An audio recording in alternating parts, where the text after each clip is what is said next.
Everyone, welcome back to my YouTube channel. तो class 11th आपने अपना अकाउंटिंग इक्वेशंस का पार्ट 1 देखा या नहीं? अभी तक नहीं देखा तो उसको अच्छे से देखो, सारे रूल्स रिवाइज करो और आज करते हैं अकाउंटिंग इक्वेशन पे बेस्ड 2 प्रैक्टिकल क्वेश्चन, ठीक है, जिसके अंदर थोड़े थोड़े न्यू पॉइंट्स मैं आपको बताऊंगी, साथ में पुराना रिवाइज भी हो जाएगा। तो लेट्स स्टार्ट। चलो आ जाओ, क्वेश्चन दिखेगा अब स्क्रीन पे।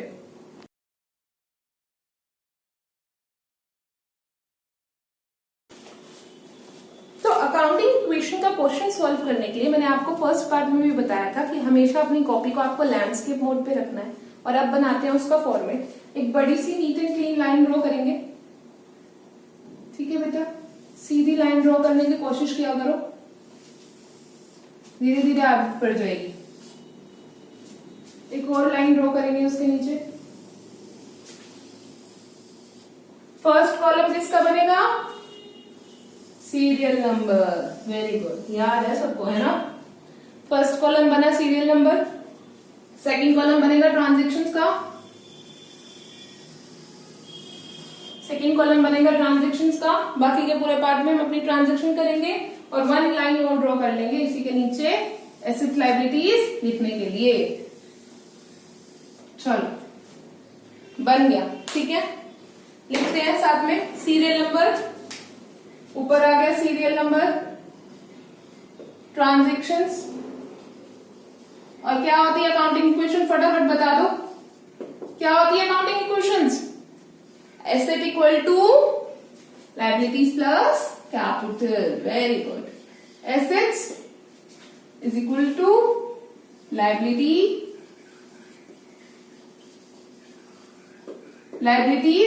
Plus capital. Assets equal to liabilities plus capital, ठीक है बेटा। पहला इक्वेशन क्या है? सबसे पहली बात पढ़ेंगे, Raghu started business with cash ₹1,50,000। First लिख दो, ठीक है। बिजनेस स्टार्टेड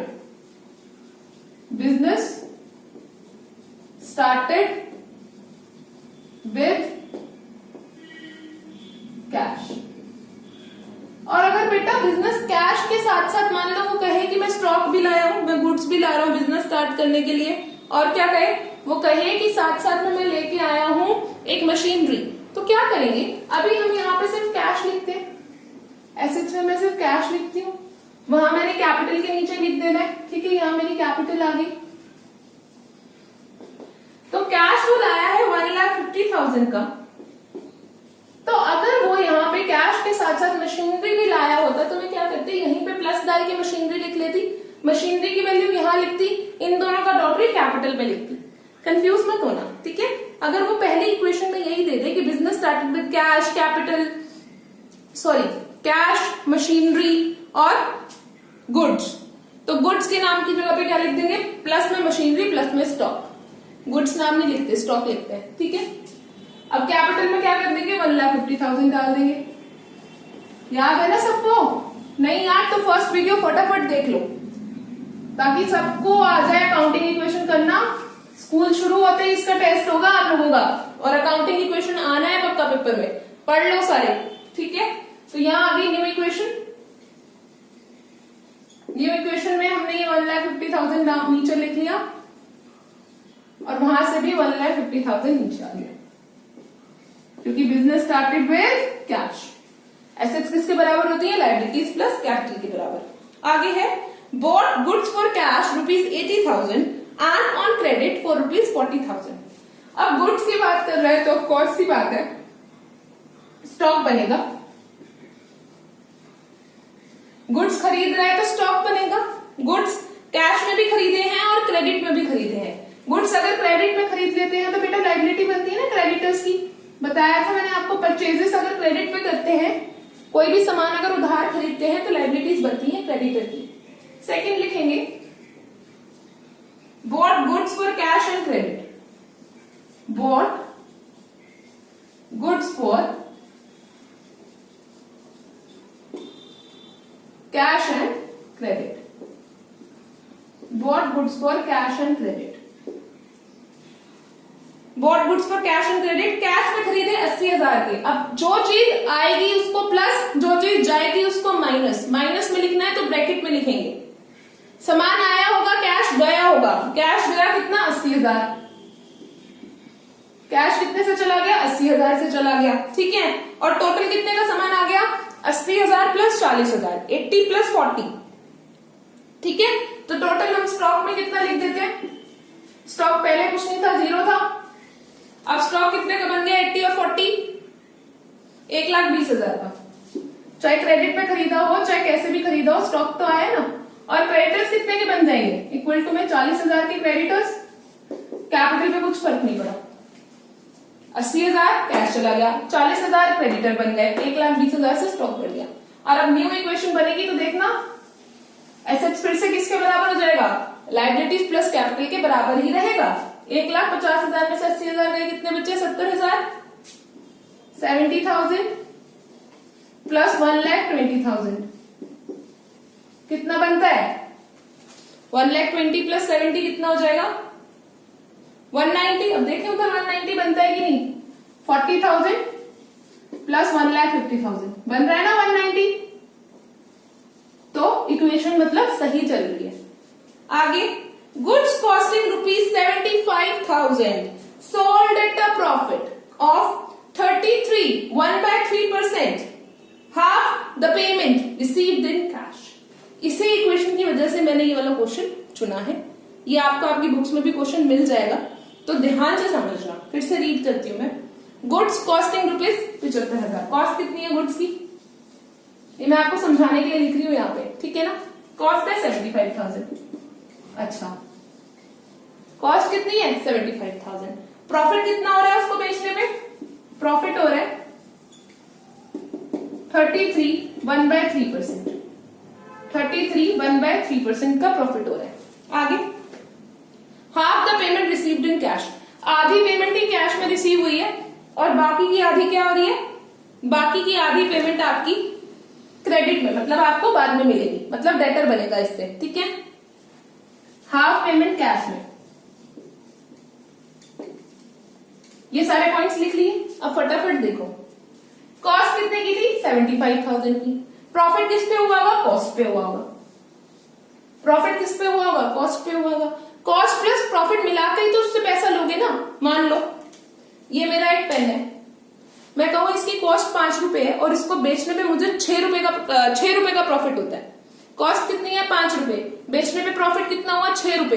तो इस पेन की कॉस्ट पेन बेचा कितने में, मैंने कितने में बेचा पेन, 11 रुपए में बेचा होगा। 11 रुपए मेरे पास आए होंगे और मैं फिर कह दूं कि उस 11 रुपए में से मेरे को अभी सिर्फ 5 रुपए मिले, पूरे पैसे नहीं दिए मेरे को जिसने बेचा था, ठीक है। यही बात है, 75,000 रुपए का सामान है, इतने के प्रॉफिट पे बेचना है, पैसा कितना रिसीव होगा, आधा ही रिसीव होगा। जैसे 11 का आधा मतलब 5.5 रुपए रिसीव होंगे, ठीक है। अब समझो, अब 75,000 का 33, 1/3% कैसे निकाले, पहले बच्चा इसमें कंफ्यूज होगा। बेटा हमेशा याद रखना कि 33, 1/3% को जब हम फ्रैक्शन में बनाते हैं ना तो वो 1/3 बन जाता है। क्या बन जाता है, 1/3। कैसे बनता है वो भी समझ लो, वैसे ये बहुत बेसिक है। 33 को 3 से मल्टीप्लाई किया, कितना बना 99, प्लस 1 कर दिया 100, तो यहां हो गया 100/3%।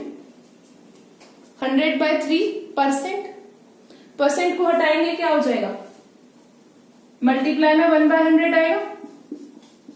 1/100 से 100 कट गया, कितना बचा 1/3 बचा, कितना बचा 1/3 बचा। तो 33, 1/3% को देख के कभी भी कंफ्यूज मत हो जाना, है ये क्या हो गया, अब क्या करें। कुछ नहीं करना, सीधा यहां से 1/3 उठाना है, प्रॉफिट से कॉस्ट से मल्टीप्लाई कर लेना है। 75,000 को 1/3 से मल्टीप्लाई कर लिया, कितना आ गया बताओ फटाफट, कितना आएगा, करो कैलकुलेशन साथ साथ। 3 2 6 होता है, 3 में 15 आता है, 5 पे 25,000, मतलब 75,000 का सामान है, प्रॉफिट कितने का है 25,000 का। प्रॉफिट कितने का है 25,000 का। प्रॉफिट कितने का है बेटा 25,000 का।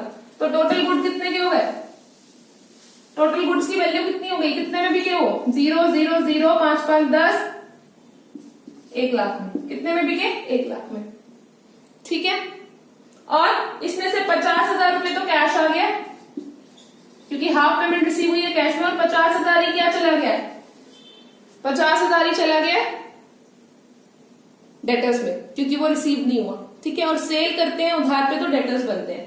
अब इसकी देख लो ट्रांजेक्शन को हम पोस्टिंग कैसे करेंगे, उसके बाद ही मैं ये नीचे की वर्किंग नोट इरेज करूंगी। तब तक आप लोग ये वर्किंग नोट क्या कर लो, नोट डाउन कर लो।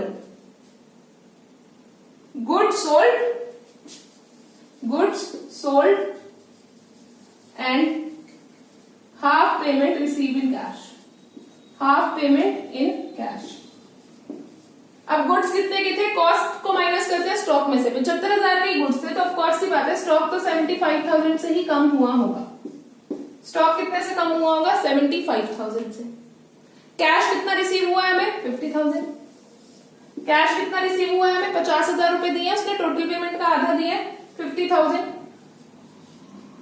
50,000 कैश रिसीव हो गया।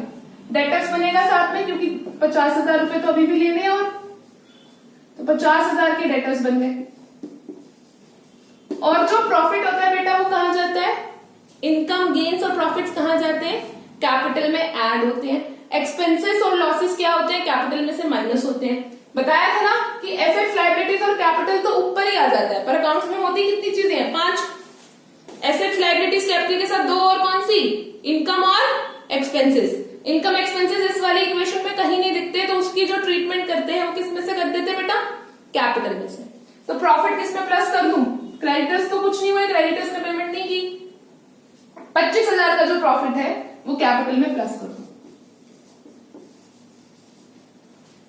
दोबारा समझो एक बार, थोड़ा सा टफ हो गया।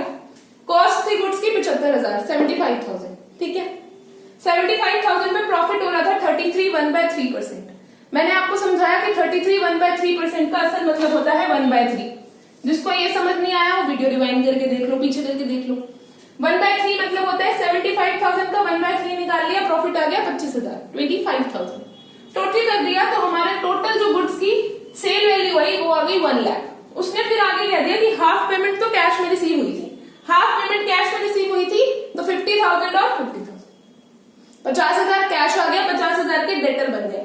सेल उधार पे करते हैं डेटर बनता है, परचेज उधार पे करते हैं क्रेडिटर बनता है।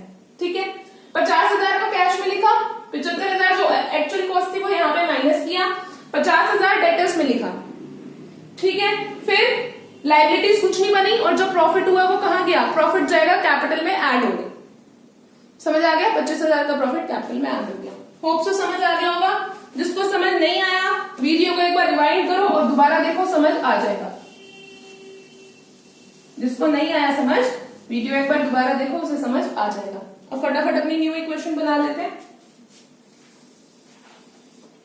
न्यू इक्वेशन क्या बनी, कैश कितने का हो गया टोटल, 7 और 5 कितना हो जाएगा, 7 और 5 हो जाएगा बेटा, एक सेकंड रुकना, लाइट ऑन कर लूं।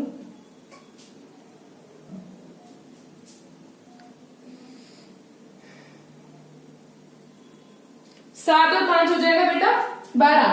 तो यहां पे बन गया 12 और 3, 0 पीछे, मतलब 1,20,000 का कैश हो गया। अब यहां पे माइनस कर लो 75,000 का स्टॉक क्योंकि कम हो गया,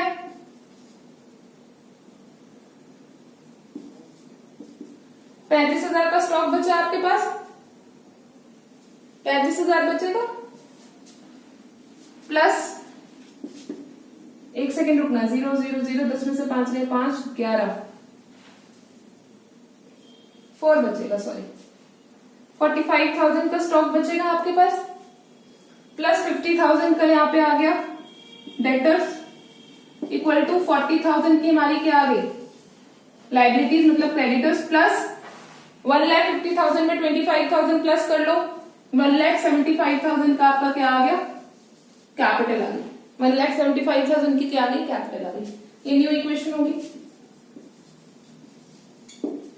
अब फटाफट आगे इक्वेशन पढ़ते हैं। Goods costing ₹10,000 sold for ₹12,000 on credit. ये तो बहुत इजी हो गया। Goods sold on credit, goods sold on credit कितने के गुड्स 10,000 के, 10,000 माइनस कर दो, 10,000 माइनस कर दो, कितने में बेच रहे 12,000 में, 12,000 के डेटर बना लो, 2,000 का प्रॉफिट हो रहा है कैपिटल में प्लस कर दो। ठीक है बेटा। गुड्स सोल्ड और क्रेडिट कितने के गुड्स थे, 10,000 के गुड्स में से माइनस कर दो, स्टॉक में से माइनस कर दो, क्रेडिटर बन जाएंगे क्योंकि क्रेडिट में बेचा है 12,000, 2,000 कैपिटल में प्रॉफिट ऐड हो जाएगा। न्यू इक्वेशन नीचे ट्रांसफर कर लो। कितनी इक्वेशन रह गई है, और 2 और रह जाएंगी इसके बाद। न्यू इक्वेशन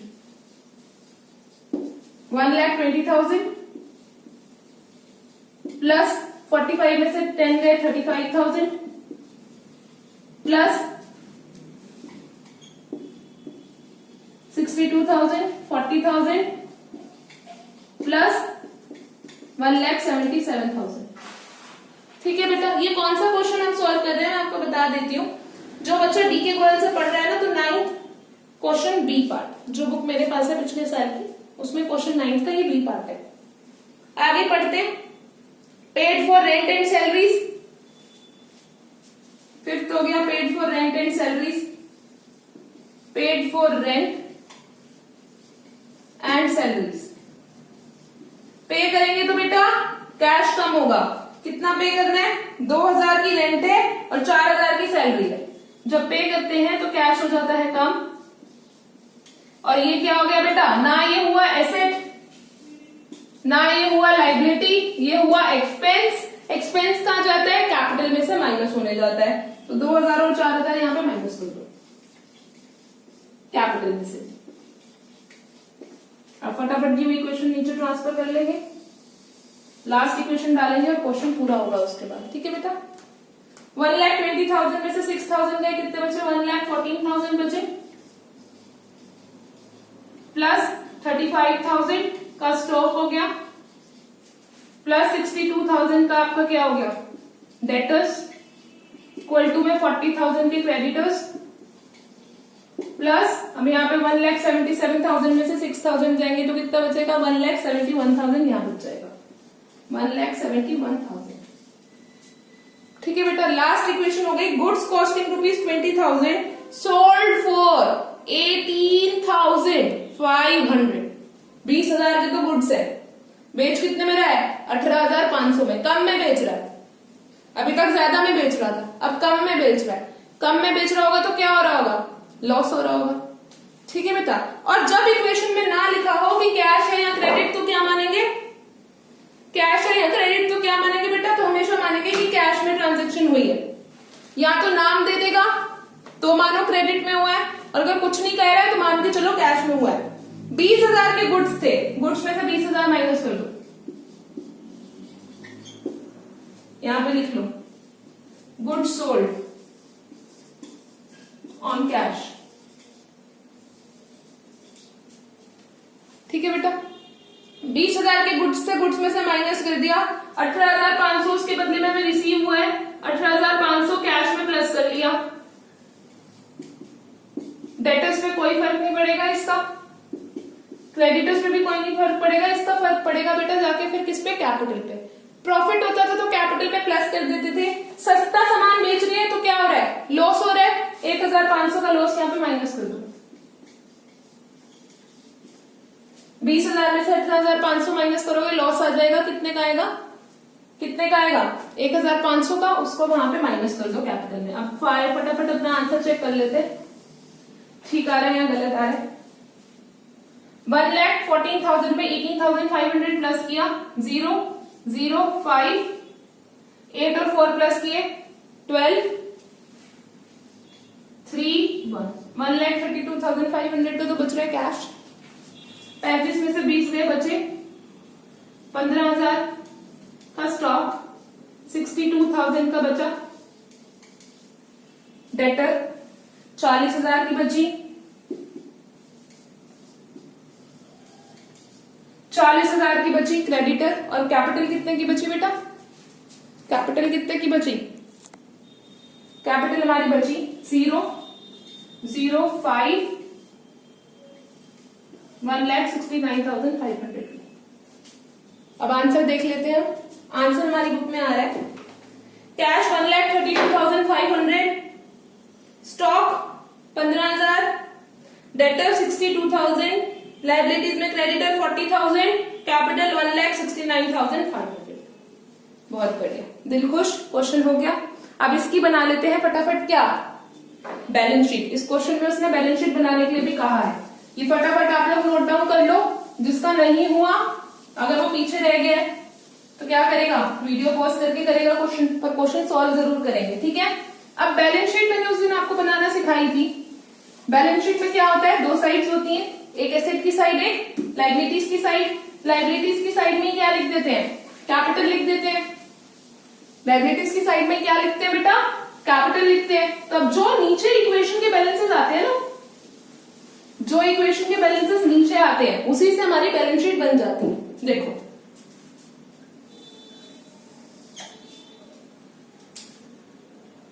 एक लाइन डाली,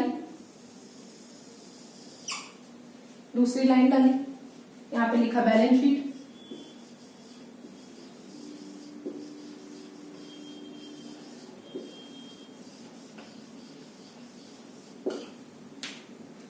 ठीक है बेटा, बैलेंस शीट लिख दिया।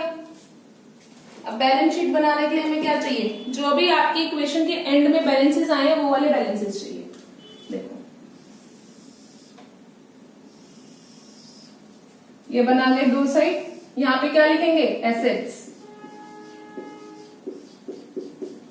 यहां पे डाला रुपीस का सिंबल, यहां पे लिखेंगे लायबिलिटीज,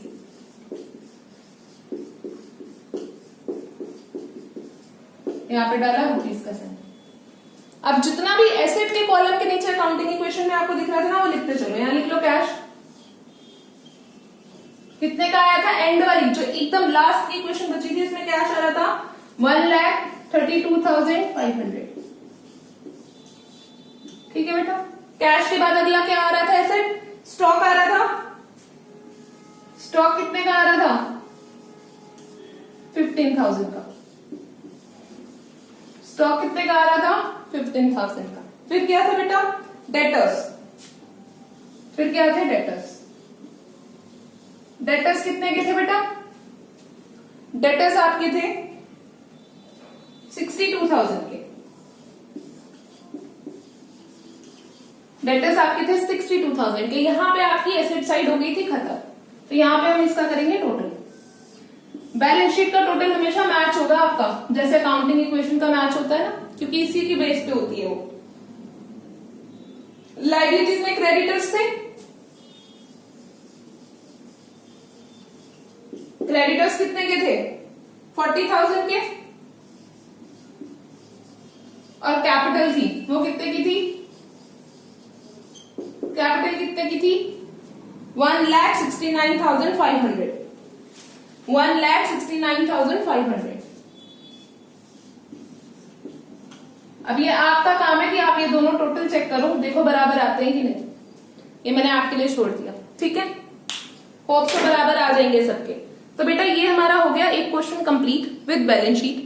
दूसरा क्वेश्चन मैंने कहा था मैं आज ही कराऊंगी, पर नेक्स्ट वीडियो में कर लेंगे क्योंकि इसका टाइम बहुत ज्यादा बढ़ गया है। उसमें मैं आपको क्या सिखाऊंगी, उसमें मैं आपको सिखाऊंगी प्रीपेड एक्सपेंसेस और आउटस्टैंडिंग एक्सपेंसेस के बारे में, ठीक है। इस वाले टॉपिक पे बात करेंगे और अकाउंटिंग इक्वेशन के जो बड़े वाले क्वेश्चंस होते हैं वो हमारे सॉल्व हो जाएंगे। फिर हम फॉर्मूले बेस पे बनाएंगे अपनी नई वीडियोस। 2 या 3 वीडियोस में हम ये चैप्टर अपना कवर और खत्म करेंगे और फिर हम नया चैप्टर शुरू करेंगे। तब तक पढ़ते रहो, अपना ध्यान रखो और खूब खुश रहो। Bye bye everyone, stay happy.